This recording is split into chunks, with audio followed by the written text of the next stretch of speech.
Hello, and welcome to Artificial Fluency. I'm your host, John, and with me, as always, is my co-host, Emma.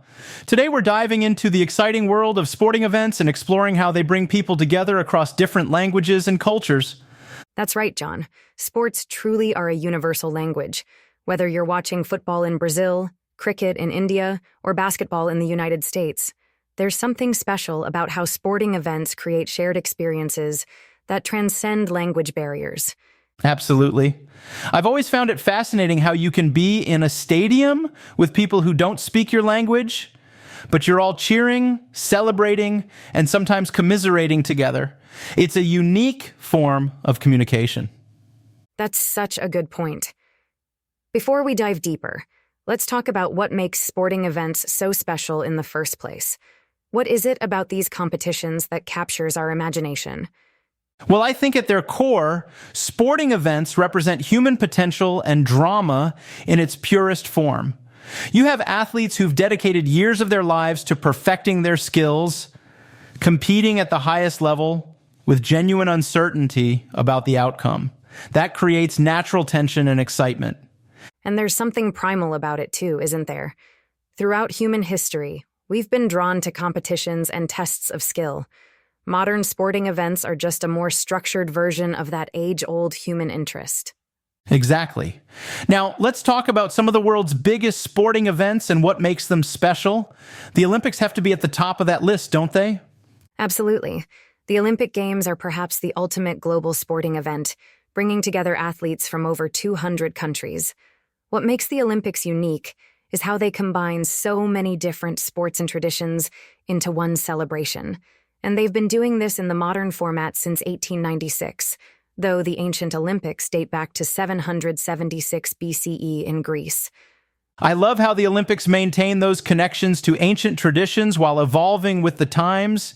Each host city brings its own cultural flavor to the ceremonies and organization. And speaking of global sporting events, we can't forget about the FIFA World Cup. The FIFA World Cup is arguably the most watched sporting event globally, with billions of viewers tuning in every 4 years.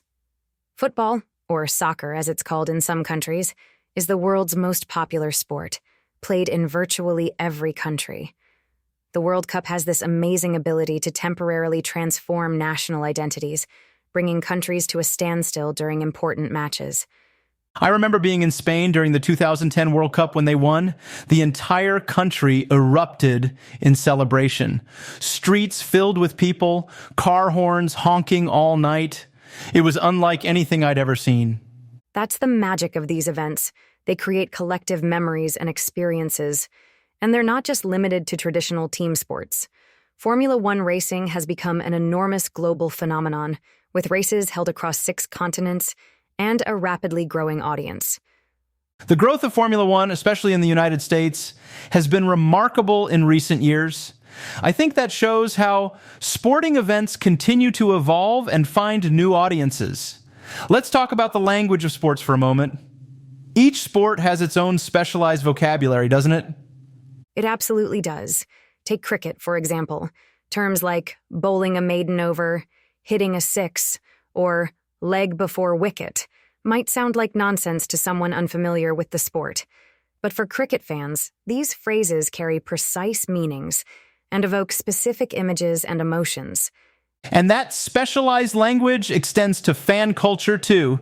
The chants, songs, and rituals that develop around teams create a sort of insider language that binds fans together.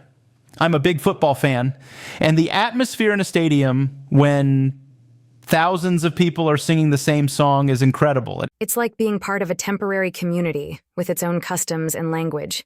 And sports vocabulary often makes its way into everyday language too. Phrases like knock it out of the park, dropping the ball, or moving the goalposts all come from sports but are used in completely different contexts. That's a great point about how sports language influences our broader communication. Let's shift gears a bit and talk about how sporting events impact local economies and communities. Hosting a major event like the Olympics or World Cup is a massive undertaking. It certainly is. These mega events can transform cities through infrastructure development, tourism boosts, and increased global visibility. But it's a complex picture. The economic benefits don't always outweigh the costs, and not all community members benefit equally. Right, there's often debate about whether these huge investments in stadiums and facilities are worthwhile in the long term. Some Olympic venues have famously become white elephants, expensive facilities that go unused after the event. At the same time, successful sporting events can leave positive legacies beyond the physical infrastructure. London's 2012 Olympics, for instance, helped regenerate East London and increased sports participation nationwide. It's about how well the event is integrated into longer-term development plans. And smaller sporting events can be just as meaningful at the local level. Think about how a high school championship game can bring together a small town, or how regional competitions create tourism opportunities for places that might not otherwise attract many visitors. Absolutely. The scale of impact varies, but the social and community aspects of sporting events happen at every level, from neighborhood pickup games to the World Cup final. Let's talk about how technology is changing the way we experience sporting events. We're seeing some fascinating developments in this space. Technology has transformed sports viewing in so many ways. High-definition broadcasts, multiple camera angles, instant replays, and augmented graphics have all enhanced the home viewing experience. In some ways, you can see more detail watching at home than you can in the stadium. And yet, nothing quite compares to being there in person, does it? That atmosphere is impossible to fully capture through a screen. But technology is starting to bridge that gap in interesting ways. Virtual reality experiences, for instance, are getting more sophisticated, potentially allowing fans to feel more immersed in distant events. Social media has also fundamentally changed how we interact with sporting events. Fans can share reactions in real time with others around the world, creating virtual communities. Athletes can communicate directly with fans, breaking down the traditional barriers between sports stars and their admirers. That's true. I follow several athletes on social media, and it gives you this window into their personalities and daily lives that just wasn't possible before. It creates a different kind of connection to the sports you're watching. And streaming platforms have made sports more accessible globally. Fans can now watch leagues and competitions from around the world that were previously unavailable in their region. This has helped sports like basketball and American football develop international followings and allowed immigrant communities to stay connected to their home country's sporting traditions. Technology has also impacted how the games themselves are played and officiated. Video assistant referees in football, Hawkeye technology in tennis, and advanced statistics in basketball. These tools are changing the nature of competition and making many sports more precise. Though not without controversy. Part of the human drama of sports includes the fallibility of players, coaches, and officials. Some fans worry that too much technology removes some of the spontaneity and debate that makes sports interesting. That's a valid concern. There's a balance to be struck between getting calls right and maintaining the flow and human element of the game. Speaking of the human element, let's talk about some of the most memorable sporting moments that have transcended the games themselves. There are so many powerful examples. Jesse Owens winning 4 gold medals at the 1936 Olympics in Berlin, directly challenging Hitler's notions of Aryan supremacy, or the 1995 Rugby World Cup in South Africa, where Nelson Mandela wore the Springboks jersey, previously a symbol of apartheid, as a gesture of reconciliation. Those moments where sports intersect with larger social and political movements can be incredibly powerful. I think of athletes like Muhammad Ali, whose influence extended far beyond boxing into civil rights and anti-war activism. Or more recently, the increased visibility of women's sports, which has helped challenge gender norms and promote equality. The 2019 FIFA Women's World Cup drew record audiences and sparked important conversations about equal pay and investment in women's sports. These examples show how sporting events can be catalysts for social change and reflection. They're not just entertainment. At their best, they can help us examine our values and push society forward. Exactly. And they can also bring people together during difficult times. Think about how sports resuming after the COVID-19 pandemic provided a sense of normalcy and connection, even when matches were initially played without fans in the stadiums. That's a great point. Sports often serve as a marker of time in our collective memory, where we were during certain famous games or moments, and as a source of community resilience during challenging periods. And as we start to wrap up our discussion, let's talk about the future of sporting events. What trends do you see emerging, Emma? I think we'll continue to see the globalization of sports, with traditional regional favorites finding new audiences internationally. We're already seeing this with the growth of the NFL in Europe, cricket in the United States, and basketball in China. Agreed.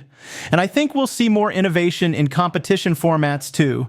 The success of shorter, more intense versions of traditional sports like 2020 cricket or rugby sevens suggests audiences appreciate more condensed sporting experiences that fit into busy modern lifestyles.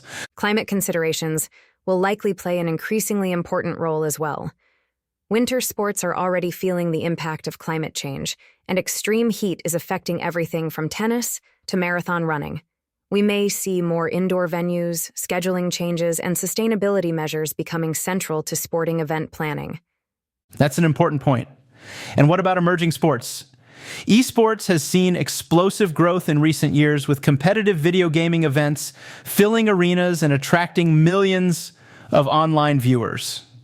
The rise of esports is fascinating because it challenges our traditional definitions of sports and athletic competition. These events have all the drama, skill, and fan passion of traditional sports, just in a different format, and they're especially popular with younger audiences. There's also been growing interest in extreme and adventure sports. Events like the X Games have brought activities like skateboarding, BMX, and snowboarding into the mainstream, and several of these are now Olympic sports. And I think this reflects a broader cultural interest in authenticity and individual expression. These sports often emphasize creativity and personal style alongside technical skill, and social media has helped these sports grow by making spectacular moments easily shareable. So as we look to the future, sporting events will continue to evolve, but their fundamental appeal, human skill, drama, community, and shared experience remains constant.